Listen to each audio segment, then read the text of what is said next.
We ended the first video a little early on accident, so now we're including the question portion. So does anybody have any questions over REM? You said you had talked to some professors and people like that, and in my studies I know that people with PTSD or previous trauma tend to experience sleep paralysis more than others, or sometimes worse than others. Do you know anything about that?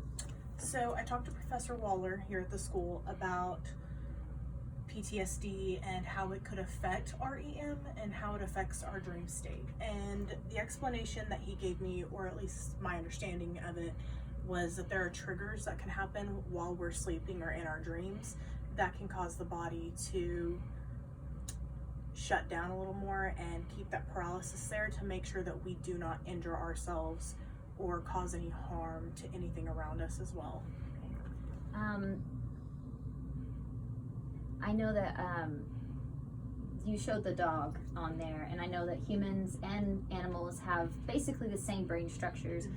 Did you discuss or find out what part of the brain shuts down in order for us not to be moving like that?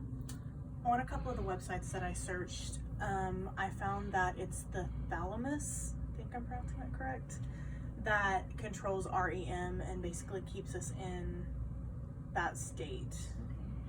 You also said that you have experienced sleep paralysis. Is this something that happens regularly, or how often do you usually have that? I don't experience it regularly anymore. It is something that has happened a lot in the past. However, I do have a lot of family members who have experienced it, and it is an ongoing thing.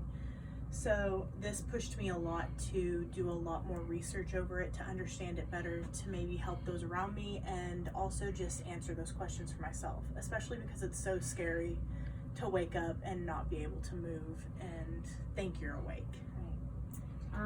Is there, from your speech, is there like one takeaway that you feel like everyone should know about REM? That it is something that we should treasure a lot more than what we do. Like, it's a lot more important than what people give it credit for. I mean, sure, it just seems like, oh, I had that crazy dream last night, or oh, this is just something that happens. But without it, the side effects can be detrimental and basically mess with our immune systems and our brains and our emotional state, and basically can cause depression. So definitely take care of it. So you talked about sleep paralysis and how PTSD and the effects of it, but what about just normal stress?